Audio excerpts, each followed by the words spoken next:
Hello అండి అందరికీ. మీరెప్పుడైనా చిక్కుడుగాయ, ఆలుగడ్డ కాంబినేషన్‌లో కర్రీ చేశారా? లేదంటే ఇప్పుడు ఇలా ట్రై చేయండి. రోజు మా లంచ్‌లోకైతే చిక్కుడుగాయ మరియు ఆలుగడ్డ కలిపి వండానండి. సూపర్‌గా ఉంది.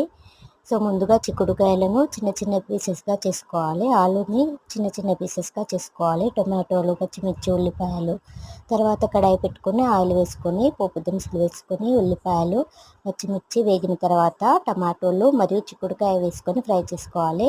తర్వాత తగినంత ఉప్పు వేసుకొని, కరివేపాకు మరియు కొంచెం కారం వేసుకొని, ఉడికించిన ఆలుగడ్డలను వేసుకొని ఫ్రై చేసుకోవాలి. లాస్ట్‌లో ఒక చిన్న టీ గ్లాస్ వాటర్ వేసుకొని ఉడకనివ్వాలి. ఆల్మోస్ట్ కర్రీ రెడీ అయిన తర్వాత ధనియా పౌడర్ మరియు కొత్తిమీర వేసుకొని దింపుకోండి. ఇది అన్నంలోకైనా రోటీలోకైనా సూపర్‌గా ఉంటుంది. ఈ వీడియో నచ్చితే సబ్స్క్రైబ్ చేసుకోండి, లైక్ చేయండి, షేర్ చేయండి. Thank you for watching.